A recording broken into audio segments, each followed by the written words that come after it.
Hi guys, welcome back to another episode of Unbalanced with me, Cerys Davage. How are you all? How you doing? I feel like it's been a while since we've caught up properly, and it's such a miserable day today, which means it's a perfect day to just sit down and have a chat on the pod. Yesterday was so nice. It was so nice and sunny, and it was getting a bit warmer, and I thought, wow, spring is really on its way. But obviously I spoke too soon and it's still miserable. It's really rainy and a bit windy, and it's just not ideal, but it provides perfect lighting for today. So I positioned the chair so that I'm just right by the window, and hopefully this lighting will stay this way all through this episode. It's been a while since I've done a little question and answer session, and I've done a couple on my Instagram. I've answered some questions on my Instagram stories, but there have been a lot of frequently asked questions that I thought would be really good to answer on the podcast. A lot of very popular questions, a lot of questions that I think might help some of you guys, some that I thought would be really good to share on this podcast, some that a lot of people might be able to relate to or learn from, and also just to get to know me a bit more, if you care. Before I get into that, I kind of wanted to address a couple of things to do with the podcast, a couple of changes. So I've been very busy behind the scenes recording with a lot of new guests, a lot of really exciting episodes that are coming up.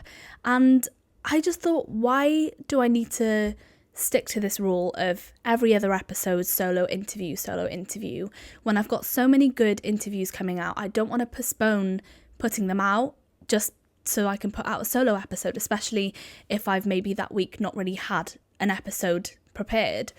So I think I'm going to slightly ditch that rule and just put out an episode whenever I feel like it. I've also been very fortunate enough to hire an editor, Dylan, who has started to just take on just a couple of episodes, just to take the load off of me a little bit. And especially since editing takes up so much time and it's actually a big part of what I do in my job, I felt like it was taking up so much time that I wasn't giving myself enough time in my personal life to just chill out after a long day and things like that. So Dylan's been really good with just taking the load off of me a little bit and just helping me out with the podcast. And that's given me more time to interview people and investing more ideas into the podcast, and just gives me more time to appreciate it more rather than feeling like it's going to consume my life. So because of that, and because I've been very busy recording and interviewing so many people, I might have some bonus episodes out. I might have episodes out more than just fortnightly. I might have some 3 weeks in a row. Who knows? So I think I'm just going to slightly ditch that idea that I had and ditch the kind of tradition that I've been doing for the past over year and a half now. And I just want to put out an episode whatever I want to, whenever I feel like it. And it'll definitely be every other week, with just some extra ones in the middle sometimes if I've got one ready. And if I put out an interview one instead of a solo one, or a solo one instead of an interview one, that's fine too, you know? So that's something nice to look forward to. I've got some very exciting guests coming up, very exciting chats with different people, some of whom you may recognise, some of whom you will love getting to know, and I'm very excited for these upcoming episodes, so I hope you will be too. And to make sure that you don't miss out on any of these episodes, don't forget to press the little bell notification next to the follow button so that you're notified every time an episode comes out. That's very important. That's the only way I can keep track of my podcasts, is to just press the bell notification, because when a notification comes through, it reminds me, okay, there's a new episode out, I need to catch up on those, you know? Has anyone else's skin been really bad recently? I have never been more self-conscious about my skin. I mean, I know we all get breakouts, we all have, you know, rough periods of time where our skin just isn't great, especially with this weather. I think I'm mostly blaming this weather, to be honest, but my skin has been quite bad recently, and I haven't changed my skin routine. I haven't done anything different really, so I'm really not sure what it is. I think it's probably just that I'm not drinking enough water during the day. Maybe too much coffee instead of water, I don't know. So I'm going to really try and get on my drinking as much water as I can grind. I've got a little bottle here out of sight, ready to just sip on throughout this episode. Also, I don't know if you realised in my last solo episode, the friendships one, I had made an iced coffee and I put it on this little table here. and I didn't touch it the entire episode, and that's made me realise I don't drink my coffee whilst I record my episode because I'm just talking the whole time. I never have a chance to stop and take a sip. So if you do watch that episode, if you look back, you will notice that my drink hasn't gone down at all. It stays at the same level right from the beginning of the episode to the end. So stupid. That just shows how much of a yapper I am. Like, I just forget about everything else and I just focus on what I'm talking about. It's not just my skin that's been affected by this cold, this terrible weather over the winter. It has been quite an intense winter, I'd say. You know, we've had a lot of cold days where I can't even leave the house because it's just so cold. And I've noticed that it really affects the way that I walk. Like, my hips are obviously weak anyway and my knees, but I can really feel it. I can feel like the rest of my body is trying so hard to like make up for it and like overcompensate for my weak hips and knees. So that's why I'm not really going out as much right now, especially for walks and things, just because if the weather's not good, I won't be good, you know what I mean? Just prioritising work and going to the gym as much as I can. I'm trying to do that a bit more, not as much as I'd like to at the moment, just because, you know, by the time you get home from work and you're really tired, like I don't really have that much energy. But swimming is also a really good thing to do during this time of year because it's just so cold outside and it's so nice to just be nice and warm for a bit. And I'm very lucky that my place has a sauna, so I definitely like going to the gym just to make the most of that, you know. One good thing though is that it's mini egg season, and as you can see here if you're watching, I've got a little jar of mini eggs that is just really keeping me going throughout this time of year. I'm obsessed with mini eggs, and they turn up just after Christmas because the shops just like start filling up with Easter stuff like immediately. As soon as Christmas is over, it's Easter time, you know. So these chocolates have been in the shops for a while, but as soon as Easter's over, they just disappear, and it's so hard to get hold of mini eggs. So I'm gonna be wise and stock up this year. Like, I'm gonna buy some extra mini eggs. They get more and more expensive every year, which is such a shame, but it won't stop me from buying them because they are just gorgeous. It's so easy to just go through them really quickly, so I'm really trying to like portion them really carefully. But this jar here, right, it's not even half full, and this is 2 packs of mini eggs. There's not a lot in every pack. Like, it's really not good, but nonetheless I will keep buying them and I will keep eating them because they are just amazing. They're incredible. Right, I don't think there's that much to update you guys on, to be honest. I know I didn't give an update as much last time, but I guess the main updates were the updates to this podcast, so I'm very excited to see what happens with that. And I guess let's just jump into this Q&A. So I put up a Q&A box on my Instagram, and the first question that I'm going to start with is, what made you start a podcast? I've loved podcasts for a while.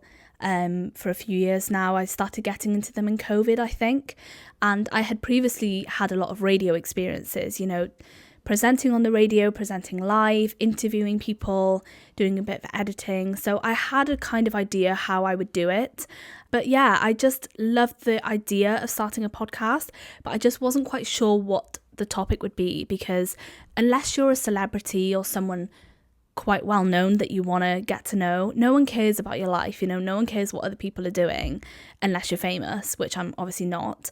So I thought I need a topic, I need a hook that will gain interest to this podcast. That's why I started thinking, actually, you know, the podcasts I listen to, none of them talk about disabilities. None of the podcasts I listen to I can properly relate to on that level. You know, I can relate to a lot of things that, you know, young girls are going through and adulthood or whatever, but not in the same perspective that I have, you know, not through the same eyes. So that's why I thought it would be really nice to just talk about things from a different perspective from someone who has a disability.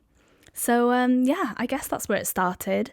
And I kind of floated out the idea on my main social media, and the response was really nice. So I thought, you know what, I'm just going to go for it. And I'm so glad I did. So yeah, I guess I just saw a gap in the market for a disability podcast from someone my age. And I guess I just wanted to be that voice that I needed when I was younger and I didn't have growing up. So yeah, I'm so glad I started it. Someone said, what's one thing you wish everyone understood about living with a disability? That's such a good question, and I'm sure there's a lot of different things. But I guess one thing would be that having a disability or a chronic illness is always on my mind, is always on that person's mind. Whatever social situation you're in, whatever you're doing, it's going to be there. You know, it plays a part in every single thing that you do. And it can be really difficult. Like, just the mundane daily things that we do can be really painful. It can be such a big task. And I think that kind of goes over a lot of people's heads.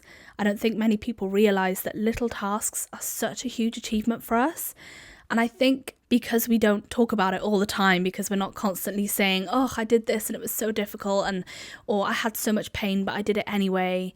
You know, it can be painful for days to have a disability or a chronic illness, but we just don't mention it all the time. So I think just because we stop talking about it doesn't mean that it stops becoming a big deal or painful or just a prominent thing in our lives. It always will be. So to always check up on that friend. I mean, I know this is turning more into advice now, but I think someone else asked the question, what should people know about how to support someone with an LGMD? But I'm just going to say this for disabilities as well. Obviously, I'm just speaking from my own experiences, but this kind of ties in. I urge people, if you do know someone with LGMD or with a disability in general, to just always make it known that you're there for them and help them celebrate the little things. Because if you expect too much of someone, it can be really, really difficult for them to live up to those expectations. Like, I don't know, if someone expected me to do things that's really easy for them, the effort that I put into that thing kind of goes unnoticed. So I just want people to know that, you know, things that you might find really easy is really difficult for someone with a disability. So to just have a little bit of grace, show a little bit of compassion, and just always be there for them. Like, make it known to them that you are there for them and that you really acknowledge and appreciate how much effort they're putting into just doing the daily things, and that, you know, that you're always there for them, I guess. I don't know if that made much sense, but I think that's what I would say. Like, it's really important to have friends in your life and just people in your life that understand you and want to support you. And I'd say, if you want to know more about this, to listen to my episode on how to be a good disabled ally, because I go a lot more in depth about that. But yeah, that's just kind of the outline, I'd say. Someone said, how has your relationship with exercise changed over the years? And I remember in my first Q&A episode, I did answer a question about my gym routine. And obviously, my routine will change all the time as I get older. It's changed a lot from when I was in high school. You know, I used to go on runs. I used to go on runs on the treadmill. Now I can't. And so I struggled a lot with my relationship to exercise. I hated it just because I knew that I couldn't keep up with it. But then I realised that you can tailor exercise to you rather than trying to keep up with the routine you've always had. You should tailor the routine to you. And as much as I miss doing a lot of things that I used to be able to do, it's really important to not push yourself to keep trying to do that, because you're not going to get anywhere and you're just going to make yourself upset.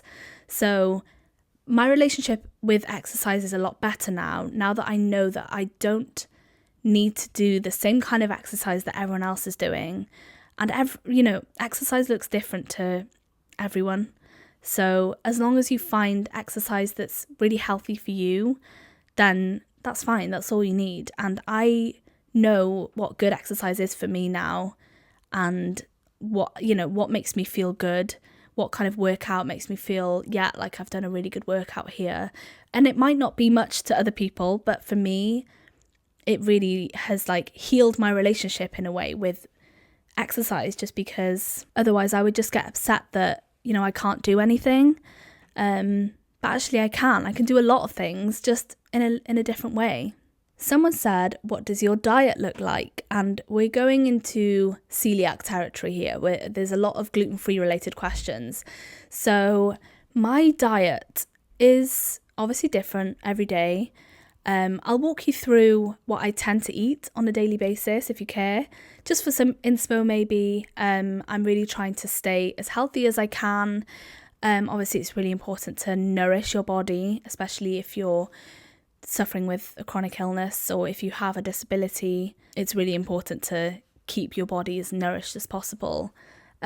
Obviously, there's always room for improvement, and it looks different to everyone, but on a daily basis, I'd say that I start my day by having overnight oats, and the ingredients I use for that, I use gluten-free porridge oats. I do a teaspoon of chia seeds. I put a little bit of this powder called D-ribose, and D-ribose is, I think it's meant to be some kind of protein powder for bodybuilders to help strengthen their muscles as they work out. But it's been recommended for people with my type of LGMD because it's supposed to just give your muscles a slight boost. I mean, obviously not heal them in any way, but just a way to kind of keep them going a little bit more. It just gives you a little bit more energy. And I did trial out D-ribose a while ago, like a year or two ago, and it just gave me a really bad stomach, so I stopped. But I've tried again, and I'm making sure that I'm consuming it with a lot of food and a lot of drink. And it seems to be working so far. I found that I've got a lot more energy, especially in this winter, when you don't have much energy to begin with. I do feel like D-ribose just gives me that extra little kick. I didn't want to talk about it initially when I first started getting back into it, just in case I wasn't seeing any results, but I do think that it does help. It just gives me a bit of a boost. I don't take it every day. If I'm not having overnight oats and I'm making a coffee at home and I'm having breakfast, a weekend breakfast, I would maybe put a bit of D-ribose in my coffee because it is supposed to be, consumed with a drink. But I find that it's very disguisable in the overnight oats. So I put a bit of that in and a bit of soy milk and a bit of honey, and I mix it all up and I put it in the fridge overnight so that the next morning when I'm ready for work, I can just take it out the fridge. You can heat it up. I used to, but now I just eat it straight out the jar and it's fine. So I have that sometimes with some blueberries because they're a really nice combo together. So I eat that first thing in the morning. And then weekends, I don't tend to have overnight oats because usually by the weekend I'm a bit sick of them. So I would have a gluten-free pan au chocolat in the air fryer, elite combination, 160 degrees for 8 minutes in the air fryer. And the make is Char, C-H-A-R, and that's a gluten-free make. They're amazing. They're the only gluten-free make that I know in supermarkets around here that do gluten-free pan au chocolats. So I highly recommend. So I have them on a weekend with some fruit, like some blueberries usually as well. Blueberries are just elite, with anything. They just go with anything. I would also have some fruit at some point in the morning or maybe with my lunch. So I'd have blueberries, grapes, melon sometimes as well. Although I find that because I'm the only one that eats melon, buying a whole melon for myself is a lot sometimes. Yeah, just some other fruits, I guess. What would I have for lunch? Some gluten-free sandwiches, ham, cheese and lettuce is my go-to, some crisps maybe. I try to switch up my weekday work lunch boxes so that they're not always sandwiches. Sometimes I do a tuna pasta salad. Sometimes I do a chicken Caesar salad. It's so good with the breaded chicken from Marks and Spencer's. So good. Sometimes I'd have smoked salmon and avocado sandwiches or toast if I'm home. If I'm home as well, I'd add a little egg to that, have a little smoked salmon and egg toast situation. Love, absolutely obsessed. It's probably my favourite meal out there. And if you care, I have posted some of my favourite meals on my Instagram recently in a little photo dump, so check them out if you want some inspo. For dinner, I have to say, Tristan, my boyfriend, is very, very good at cooking, and he is much better than I am. He tends to do most of the cooking in the evenings, and there's a lot of different meals that we go through, but most of them are naturally gluten-free, which makes life easier for both of us so that we're not constantly worried about cross-contamination or, mixing up the wrong pasta or whatever. Tristan doesn't mind gluten-free pasta. We eat gluten-free pasta together, gluten-free garlic bread if we have that. But then if we have something like fajitas, we would just sort our own wraps for that. He'd have his gluten wraps and I'd have my gluten-free wraps. So we make it work. But most of our meals are naturally gluten-free anyway, like a Sunday roast or a cottage pie or a salmon and rice stir-fry bowl. There are so many things that we have that are just naturally gluten-free and with lots of nutrients in them, lots of veg, lots of meat or fish. Yeah, I think that's more or less it. And then obviously coffee throughout the day, not too much, maybe I think my max is 2 cups of coffee a day so that I'm not going absolutely crazy. And then I always have to have something sweet at the end of my meal in the evening, like mini eggs or just a little chocolate or some ice cream sometimes if I'm feeling crazy. But yeah, that's pretty much my diet. If you want any other recommendations for specific meals or anything gluten-free, especially if you've just started out your gluten-free journey, please let me know. I have so many recommendations. And I think I have a question actually. Someone asked me, what are some of your faves when it comes to gluten-free snacks? And one thing I did forget to mention in my little eating routine is Trek bars, Trek, Trek bars. They are little flapjack bars. You can have them in lots of different flavours. I like the cocoa one, and they are vegan and gluten-free. They're really nice snacks. If I'm bored of having overnight oats every morning, I would have a Trek bar, or if I need a little pick-me-up in the afternoon and I'm getting a bit peckish and it's not quite time for dinner, I'd have a Trek bar. They're meant to be like protein bars, I guess. They're probably not the healthiest thing, but they're definitely healthier than a lot of other snacks you can have. So I really recommend Trek bars. What are some other gluten-free snacks? Honestly, the entire Marks & Spencer's free from aisle, like the Millionaire shortbreads are really nice. The blueberry muffins are so good. What else? Oh, the chocolate chip cookies, they're really nice. And the chocolate chip cookies from Tesco Finest as well. They are amazing. Yeah, those are some of my recommendations. I do have another gluten-free related question. How do I handle everyday life, especially socializing and working and being celiac? With everyday life, I don't mind it too much. The celiac isn't really something I think about a lot, just because I'm more focused on the LGMD, and the gluten-free side of it is something I can sort myself. I take my own food to work with me. If I do go to a restaurant with someone, we just look up the menu beforehand to check that, the place is gluten-free. Most places are these days, which is great. But if not, we'll just find somewhere else, and it's usually not a big deal. It's the same kind of thing as trying to find somewhere that's accessible, except I need to find somewhere accessible and gluten-free. So double whammy. Gotta love it. But yeah, I think the worst part is when someone offers me something, like if they bought snacks for the entire office, or if they want to surprise me with some food and I can't have it.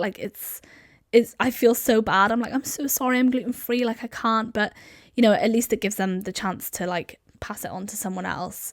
But yeah, I'm finding life pretty okay being a celiac these days. There's a lot more options than what they used to be honest. Most people in my life know that I'm celiac by now, so they know to not offer me gluten things. Or actually, literally on Friday, my colleague went to Cardiff Market and bought everyone Welsh cakes, which she knows I can't have. So she went to this gluten-free stall in Cardiff Market, no glue. If you haven't been, check it out. And she bought me some cookies, some gluten-free cookies, and they were absolutely amazing. So that honestly made my week. Stuff like that. They're just small things, but they really mean a lot, and it goes a long way, it really does get appreciated. Especially as someone who is very used to being left out of things because I'm a celiac, and a lot of people don't, have never cooked or baked gluten-free before, so they would never try to cross into that territory just in case they mess it up, because obviously cross-contamination is a huge thing. It can be a lot of pressure, so I don't expect people to make gluten-free things for me or buy gluten-free things for me, because it can be quite stressful if you're not used to it. So stuff like that really does go a long way. Someone said, I know celiac friends who used to moan about the quality of gluten-free bread, etc. Has it improved?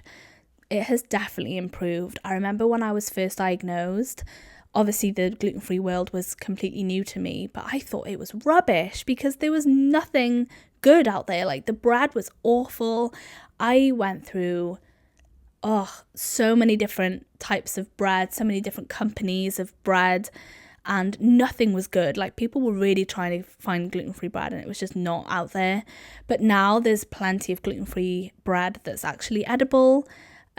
Still quite crumbly at times, but The ones I would recommend would be Genius. Genius gluten-free bread is amazing. There's lots of different types. They have brown, they have white, they have seeded, they've got it all. And Warburton's gluten-free is really good, especially their buns. They've got like fruit buns, they've got like brioche buns, burger buns. They're really good as well. And also just like free from buns, like Tesco free from. Marks and Spencer have really good bread now. They've got like tiger loaves, they've got sourdough loaves that I need to try because I only discovered this recently and I haven't tried it yet. And I know sourdough is quite a popular brunch bread and I love a brunch, so I have to try this out. So I'm very excited to try that out. I will let you know how it is. But yeah, finding gluten-free bread is so much better these days, as well as pasta. I feel like gluten-free pasta used to be very starchy and it's not too bad now. So, I mean, Tristan eats it, so it must be all right. I'm just refreshing my Instagram for more questions to come in. Okay, I've got some more questions. Someone asked, what hobbies do you have as someone with reduced strength? Ooh, I think this is a really good question because something I see a lot online is that people lose their hobbies because of their reduced mobility, because they lose their mobility, therefore they lose their hobby. And it's really, really sad to hear when people stop doing the things that they grew up loving. Like I used to love dancing. I used to love tap dancing. I used to go to lessons on a Saturday morning and I just couldn't do it now. And I could barely dance now. But then it makes me think, like, there's so many different types of dancing out there. Like, surely I can just tailor dancing to me, you know? Like, I'm kind of tempted to try a dance class that's suitable for people with disabilities, just so I can just still dance, but in a different way. So I'd say if you do have a hobby that you feel like you can't keep up with anymore, try and find like an alternative to that. Try and find the adapted version of that and find something that's comfortable for yourself, that you can still do that hobby without completely missing out on it. But a lot of hobbies I love doing that don't require any kind of physical activity. Reading is very important. I've been reading quite a lot of books recently. I'm on my 3rd book of this year, Cleopatra and Frankenstein by Coco Mellors. Very interesting. Not what I was expecting at all, but very good. Very beautifully written. What else have I read recently? I've also read Forever Interrupted by Taylor Jenkins Reid, who wrote The 7 Husbands of Evelyn Hugo, my favourite book of all time. What else have I read? Small Worlds by Claire Keegan, I want to say. Really short book, so if you're in a reading slump, I recommend that. Very easy read and very short. It's like 80 pages or something. But yeah, I'm really trying to get through a lot more books this year. So that's a really nice hobby because it's also a way to like force yourself to stop, to like actually wind down and stop what you're doing and just like take some time for yourself. I tend to read in my bed before I go to sleep with my electric blanket on, so I'm getting all nice and warm. It's so nice. Another hobby that I need to do more of, but I'm getting into, is colouring, and I know it's quite big on TikTok, especially those like Cozy Friends colouring books. They just seem so like wholesome, and people splash out on those alcohol pens. I haven't bought those, but I'm tempted to because they just look so nice. I guess like looking after my home, I know it's like a chore because I have to do it, but it is a hobby in a way. Like tidy home, tidy mind. Honestly, I feel so much better after I give my flat a little clean, and it is quite physical. Like I feel exhausted after I do that. Like sometimes I think, okay, I'll clean the flat and then I'll go to the gym, and then I clean the flat and I'm like, I've done my workout. I don't need to do anything else. I need to sit down. So that doesn't really help. So yeah, sometimes I need to be careful when it comes to that, to be honest. But what else? Love a Mario Kart session on the Wii. I'm thinking of buying a Nintendo Switch. If you guys have any recommendations, let me know if they're worth it. But me and Tristan have talked about getting one for a while, so I think it might happen. But yeah, love a good Wii session, playing Mario Kart, Wii Sports Resort, Wii Party. And it's like a childhood thing as well, you know, like it's nostalgic. So yeah, I do love it. I've already talked about going to the gym and swimming, which I love. Obviously it's not possible for everyone, but I do think that they're a nice hobby, even if you don't exercise that much, just to like bob around in the water for a bit. It's just a nice activity, and sometimes I bring my book to read by the side of the pool as well, make it a nice relaxing thing. Another hobby is going for a coffee with a friend. I went for a coffee with my friend this morning and it was so nice little catch up. And it's just nice to feel like you've done something, even in rubbish weather, to just like get out the house and do something, you know? So yeah, I'm really enjoying that as well at the moment. Okay, I think I've rambled on about a mix of different things here. Guys, my memory card just died, so it stopped recording and I had to quickly delete my old videos just to make some more room. Anyway, I'm back and I'm just going to finish this episode with one final question that has been asked a lot, and it's probably my most asked question at the moment. So, what advice would you give a young adult with a new diagnosis? And it's not quite the same as the question I ask my interviewees about your younger self. I'm talking about receiving a diagnosis now. And that is actually one thing I didn't go through. Like, I haven't received a diagnosis as a young adult. Like, I kind of grew up with it. But just, I can imagine that having this diagnosis now can be a massive shock, and it can all kind of hit you at once, whereas I kind of grew up with like little snippets of it as I got older. Like, I kind of understood it more and more. So I've had time to kind of deal with it, but a lot of people haven't, and a lot of people are just getting diagnosed now. They're just beginning their journey of, you know, accepting themselves as a disabled person or whatever condition that they have. So I can imagine that this is just a huge kind of change. There's a couple of things I have to say on this, and the first one is, as much as these conditions have a list of symptoms, a list of expectations, everyone's different, and just because you have this diagnosis now doesn't mean your body is different from the one you're used to knowing. You know your body better than anyone, and my condition, yes, it aligns with my diagnosis, obviously, because that's what I have, but I don't have all the symptoms on there, so it's better to just focus on your own body and your own symptoms rather than having expectations and looking out for symptoms that may not come because, you know, everyone's different. So I'd say, you know, you still have your own body that you're used to. Just give it some grace, look after it as much as you can, and don't beat yourself up for it, you know. Everyone goes through life changes, so you've got a lot on your plate already. Don't beat yourself up for anything, and just look after your body as much as you can and listen to your body. Another thing I'd say is find your community. You need to get in touch with people with the same thing as you, because it really changes your world, and it changes everything around your diagnosis, everything around your life with this condition, knowing that there's other people going through the same thing as you. Obviously, this is why I've started this podcast. That's why I'm so glad I've been in touch with so many other people with the same condition as me, or different conditions, but still kind of in the same boat, you know? It's just so important and so life-changing to have these people in your life that you can just relate to and turn to if you have any questions or want to share advice with. It's just so nice to have that community, and that's definitely the best thing that comes out of having a diagnosis like this, you know. So yeah, that would definitely be my piece of advice. I hope you guys enjoyed this episode. This is perfect timing because I'm just seeing out the window the Tesco van is here with my grocery shop, so I better wrap this up. I am so grateful for you guys' time and energy into this podcast.